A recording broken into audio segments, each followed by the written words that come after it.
Hey, welcome to the One Piece at a Time Distilling Institute with your host, the alchemist of Indiana's Black Forest, Alan Bishop.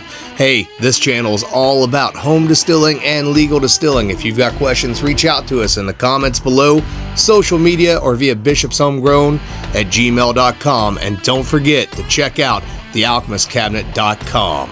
Hey, what's up, guys? Just time for a quick talking head video here on the One Piece at a Time Distilling Institute after work all day today at Old Homestead. So my good buddy out in Pennsylvania, I won't say his name because I know he prefers to stay anonymous, home distiller, working on becoming a legal distiller one of these days, but he messaged me and basically said that he was given like 106 cans of sweet corn and how should he go about processing that. So I thought that was an interesting topic, and I've worked with sweet corn, canned sweet corn quite a bit, commodity sweet corn, right? It's something that's easy to get. You know, no matter the season, you go up to your Walmart, your JC, your Ruler, your Save-A-Lot, whatever, wherever you go to get your stuff, right?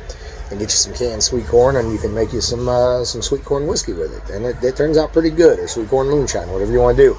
So what I would say to my buddy is there's a couple things that you could do. So you could take it through the whole process, saccharification, etc., using either, your malt or your enzymes to convert. What I would recommend if you're going to do that is potentially strain the water off that sweet corn and then take that sweet corn, add a little new water to it. Basically, you're just dropping any sodium out that might be in there and run that through a blender, right? Make it into a slop, basically, and then go through your cooking process that way. Now, there's already some sugar there, right? That's not necessarily in need of conversion. But you can take that through a full all-grain mash if you want to, using, the enzymes that you want to and the recommended rates that they give you. Or you can make it into just a straight-up shine, right? Maybe do some inverted cane sugar, and then just use the sweet corn for a little bit of sugar that's there, as well as the flavor. I will tell you that I think, in my opinion, you'll get more of the sweet corn flavor that way than you will if you go through the conversion process. If you want to hold on to some of that sweet corn flavor, that's what I would do, is make a sugar shine out of it. Now, with either process, I tend to treat sweet corn a little bit more like a brandy. I keep it a little cooler. I'm trying to hold on to all that volatility during the fermentation that I can. So I try to keep my fermentation somewhere between, 60 and 75 degrees, about 65 and 75 degrees in general on that, right? I might even do that in my cellar or something, go for a little longer fermentation period, use a good brandy yeast, really pull all that sweet corn aromatics across, etc., and try to hold on to that as much as what I possibly could. When I distilled it, I would do one of two things. Now, if I have gone through the process of conversion and all that stuff, probably for me, I'm going to put that in some kind of barrel, like a 1030 or a bad motivator, right? I'm going to really put some real time and effort into it, turn it into a mature spirit, and enjoy that down the road with friends, family, etc. If I'm just going to make a sugar shine out of it for a white spirit that I'm going to enjoy pretty immediately after making it, I'm probably going to go through a thumper. Although, I will tell you, you can do what I'm about to recommend on a double pot still distillation as well. So, again, if you're going to age it and all that stuff, I go double pot still. If you're going to make it as a white spirit, I go pot thumper. On that pot thumper run, I would definitely be infusing sweet corn into the thumper.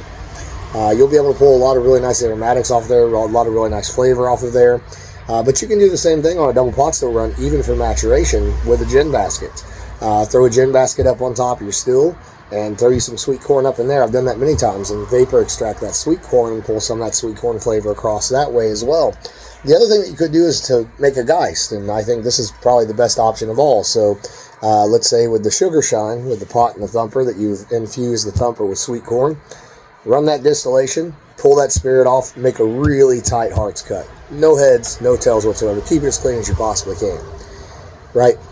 Then take all that distillate, save back a little bit of your sweet corn that's in cans, and infuse that distillate with that sweet corn for about a week or two. Just let it set in that distillate at high proof, 135, 140 proof, for a week or two. And then strain that sweet corn off, unless you got a false bottom or something like that in your still, or you got a steam still.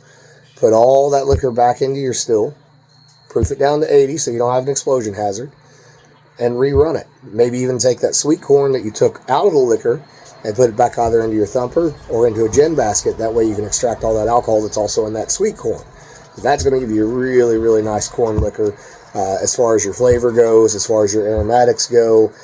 Eminently drinkable. It's going to really represent what that sweet corn is. If it were me, that's what I would do. I would do a straight up sugar shine with the sweet corn, You know, as far as how many pounds per gallon, all that stuff, that's entirely up to you. But, you know, if you've got it, I would say you do 2 pounds per gallon of sweet corn and 1 pound per gallon of sugar. Why not, right? Ferment that off, strain it, etc.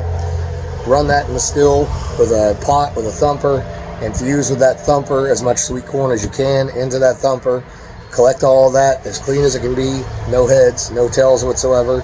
Take that and put it somewhere where you can then infuse a bunch of sweet corn into that liquor. Let that sweet corn set in that liquor for a week or two.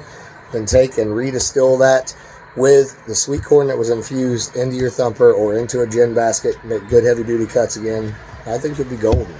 I do apologize. My voice is a little weak from coughing and all that stuff and the sinus thing that I had. But I thought this was a good question, an interesting question. It's not a very long video, but it was a fun one. So if you guys have done this sort of thing, let me know down in the comments. Tell me what your method would be. If somebody gave you 106 cans of sweet corn, how would you go about using that in the art of fermentation and distillation? I'd love to hear your answers, guys. As always, reach out to me, bishopshomegrown@gmail.com, any of the social media, alchemistcabinet.com. Distiller's Almanac's damn near done. There's some great stuff in there. It's longer this year than it was last year, more involved this year than it was last year. Love y'all. Later.